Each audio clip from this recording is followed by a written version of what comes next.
পুজো করেছেন, কিন্তু কাত্যায়নী দেবীর পুজো করেছেন বটে, কিন্তু এই পুজোর মধ্যে কাত্যায়নীকে কি চাইছেন? আর তারা মনে প্রাণে সর্বান্তকরণে কার নাম জাপ করছেন, কার স্মরণ করছেন? দেখুন, ওনারা কাত্যায়নীর পুজো করছেন বটে।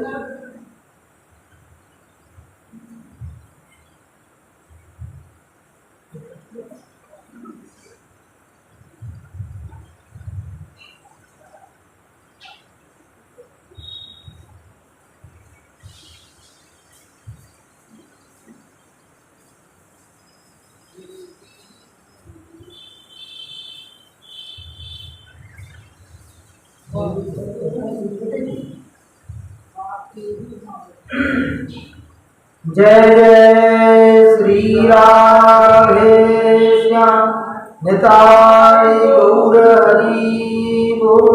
ওটা খুলে দেবে, কোনো অসুবিধা নেই, আমার বন্ধ করে দিচ্ছি। তো দেখুন, এই যে চিরহরণ লীলা করে, মানে চিরহরণ লীলার সময়, চিরহরণ লীলাটা ওই কার্তিক মাসেই হয়েছে,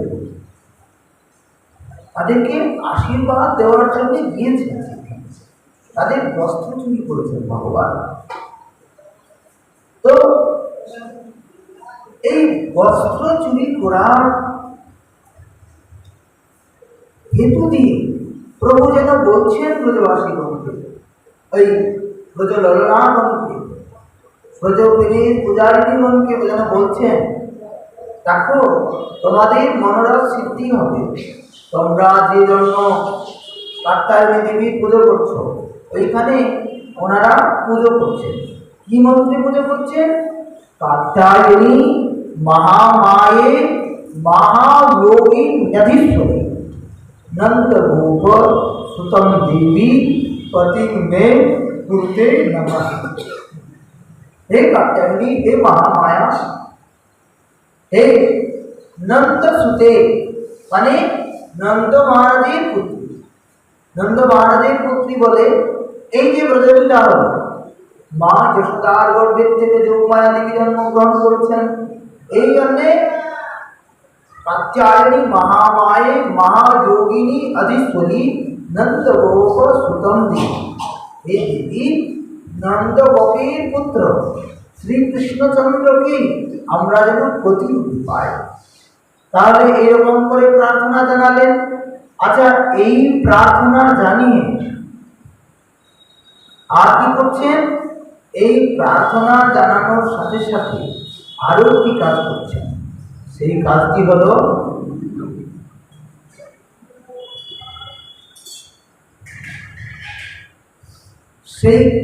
হলো যে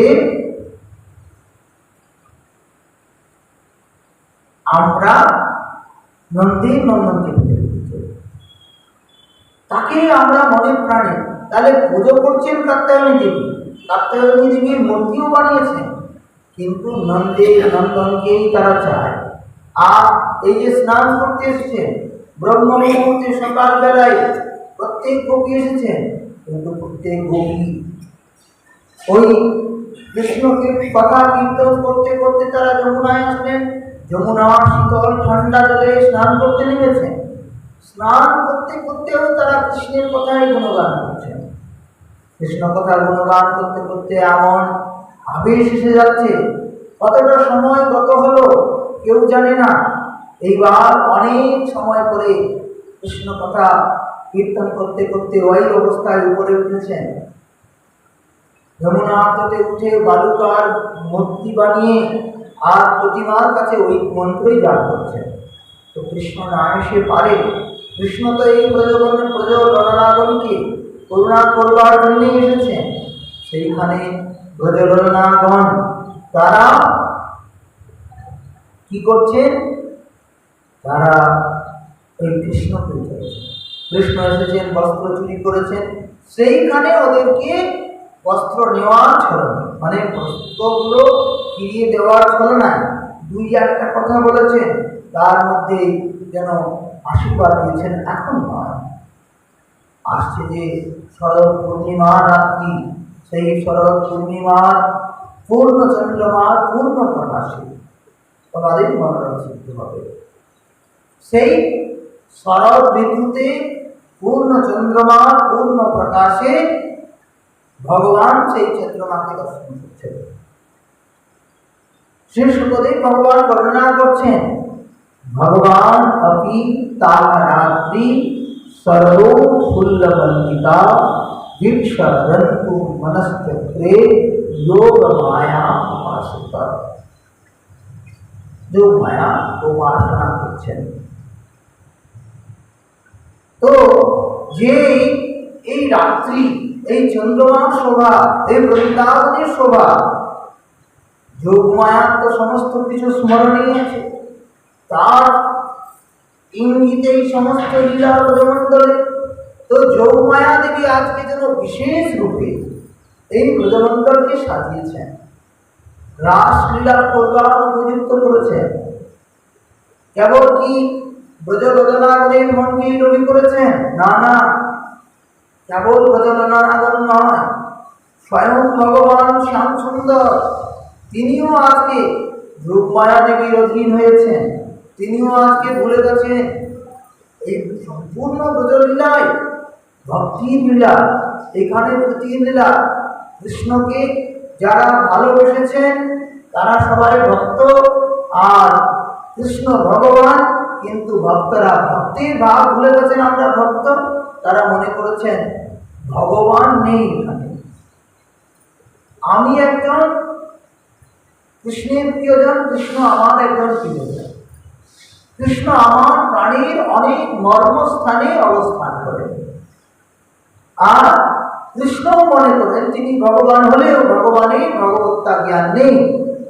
তিনি মনে করছেন এই ব্রজবাসীরা আমার প্রাণীর বন্ধু, আমার অনেক জন্ম জন্মান্তরের পরিচিত তাদের সঙ্গে। এই কেবল পরিচিত, কেবল প্রীতির সম্পর্ক এখানে, ভগবান এবং ভক্তির কোনো ভাব নেই এখানে। এইখানে এই ব্রজললনাগণ তারা তাদের একমাত্র প্রিয়জন মনে করে, প্রিয়তম মনে করে তারা তার সঙ্গে তার প্রতি এত আকৃষ্ট হয়েছে। তো ভগবান ওই চন্দ্রমার শোভা দর্শন করে আর যমুনার শোভা দর্শন করে, বৃন্দাবনের লতা পুষ্প তার শোভা দর্শন করে, আর এই পুষ্পের লতায় পুষ্প ভরে আছে, পুষ্পের যে সৌরভ, এই সৌরভে ভ্রমেররা মত্ত হয়ে গুনগুন গুনগুন করে চতুর্দিকে গান করছেন। বিভিন্ন প্রকারীয় পক্ষীকুল তারা কুকু কুকু তান করে যেন মুখরিত করে দিচ্ছেন, ভরে তুলছেন বৃন্দাবনকে। সেই বৃন্দাবনে আজকে চন্দ্রমা দিব্য প্রকাশ এত অদ্ভুত যে মনে করুন দিনের বেলা সূর্যের প্রকাশে যেমন করে আমরা দর্শন করতে পারি সমস্ত কিছু, যেন তার থেকে উজ্জ্বল শীতল স্নিগ্ধ প্রকাশ। এই সূর্যের প্রকাশে যেমন লালিমা রয়েছে, একটু তাপ রয়েছে, কিন্তু চন্দ্রমার প্রকাশে না তো লালিমা আছে আর না তো তাপ আছে, বরং চন্দ্রমার প্রকাশে আছে শীতলতা, স্নিগ্ধতা আর শুভ্রতা। কিরণের তাপ নেই, বরং শুভ্রতা এবং স্নিগ্ধতা। প্রত্যেকটি লতা, প্রত্যেকটি ফুল এত স্পষ্ট, এত প্রাঞ্জল। যমুনার জলে চন্দ্রমার শোভা যখন চন্দ্রমার তরঙ্গের উপরে যখন যমুনার প্রতিবিম্ব করছে, যেন মনে হচ্ছে যমুনায় জল নয়, আজকে হিরে আর হিরে মিশিয়ে হিরোটাকে গলিয়ে আর যমুনার মধ্যে প্রবাহিত করছে। স্বর্ণ নয়, যেমন করে রূপ বস্তু, রূপর বস্তু, এই রূপর বস্তু দিয়ে রূপর বস্তুটা যেন রূপটাকে তাপিয়ে তরল করা হচ্ছে। যারা স্বর্ণের কাজ করে থাকেন, আভূষণাদি কার্য করে থাকেন, তারা সেই আভূষণটাকে আগে তাপ দিয়ে গলায়, গলিয়ে নরম করে তাকে একটা সাঁচের মধ্যে রেখে আর তার আটা করে, বা তারা যে পদ্ধতিতেই করে এটাকে গলাতে হয় বা নরম করতে হয়। আজকে এত তাপ দেওয়া হয়েছে যেন যমুনার জল নয়, যেন রৌপ্যের জল, রৌপ্যকে তাপিয়ে রৌপ্যের জল প্রবাহমান হচ্ছে। অদ্ভুত সেই যমুনার শোভা দর্শন করে, চন্দ্রমার শোভা দর্শন করে ভগবান মনে করেছেন এই সেই শরৎ পূর্ণিমায়, শরৎ ঋতু পূর্ণ চন্দ্রমা। ও আজকে তো সেই দিন, আমি এই দিনটাতে গোপীগণকে প্রতিশ্রুতি করেছি, সংকল্প করেছিলাম গোপীগণের মনোবাসনা পূর্ণ করব। তাই ভগবান সেই কথা মনে করে যোগমায়াদেবকে ইঙ্গিত করেছেন। যোগমায়াদেবীকে ইঙ্গিত করেছেন ঠিকই, কিন্তু তার পূর্বেই যোগমায়াদেবী এই সব সাজিয়ে রেখেছেন। তারপরেও যোগমায়াদেবীকে যেমন করে ইঙ্গিত করেছেন, যোগমায়াদেবী কি করেছেন? ভগবান যে বংশী নাদ করেছেন, বেদুর ধ্বনি করেছেন, এই বংশীর নাদে কেবল যারা শ্রীকৃষ্ণচন্দ্রকে প্রিয়তম রূপে দেখতেন, কান্ত রূপে দেখতেন, কেবল সেই গোপীরাই তাদের কানেই এই বংশীর ধ্বনি গিয়ে স্পর্শ করেছে। বংশীর ধ্বনি আকাশে তার গুণ শব্দে করিছে, এই আর ধ্বনি রূপে পাইয়া করি না। স্মিত কিরণ শুকরপুরে বইছে অধর মধুরে। এই বংশীতে যে ধ্বনি রূপে বাজিত হচ্ছে সেটা কি? কৃষ্ণের অধরামৃত, ভগবানের প্রাণ থেকে, হৃদয় থেকে প্রাণ মানে বায়ু নির্গত হচ্ছে, সেটা অধরকে স্পর্শ করছে, আর সেই কৃষ্ণের হৃদয়ের বায়ু, বাতাস, প্রাণ সেটা বংশীর ছিদ্রের মধ্যে প্রবিষ্ট করছে। আর এই কৃষ্ণের প্রাণটা নেই, আর তার মধ্যে বলছে যে স্মিত কিরণ সুকর্পূরে শ্রীকৃষ্ণ মৃদু ভাসছে। শ্রীকৃষ্ণের মৃদু হাসি, ওই হাসির সঙ্গে দন্তের যে ঝলক, কান্তি, প্রকাশ, তার সাথে সাথে শ্রীকৃষ্ণের হৃদয়ের বায়ু, হৃদয় দিয়ে যেন শ্রীকৃষ্ণ হৃদয় দিয়ে এই সমস্ত গোপীগণকে আহ্বান করছেন। তো ধ্বনি রূপে পাইয়া পরিণামে এই যে বাতাসটা শ্রীকৃষ্ণের অধরকে স্পর্শ করে এই বংশীর ছিদ্রে প্রবেশ করছে, তার মানে এই বাতাসটা কি? এই বাতাসটা শ্রীকৃষ্ণের অধরামৃত। এই অধরামৃত যখন বংশীর ছিদ্রে প্রবেশ করেছেন, আর সেইটাকে তিনি বংশীর উপর পরিণাম নৃত্য করছে।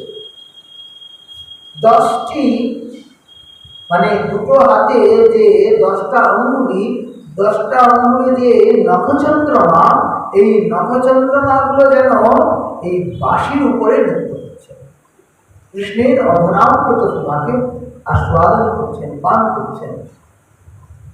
এইভাবে যখন শ্রীকৃষ্ণচন্দ্র বংশী বাদন করেছেন, জগৌ কলম বাম দৃশাম মনোহরম, সমস্ত বাম দৃশাম মানে বামা স্বভাববতী, মানে যারা কৃষ্ণ কান্তাগণ, যারা কৃষ্ণকে কান্তস্বরূপে দেখেছেন, সেই গোপীগণের মনে মনে মানে কানে এসে সেই শব্দটা স্পর্শ করলো, যেন প্রত্যেকের নাম ধরে ধরে আহ্বান করছে,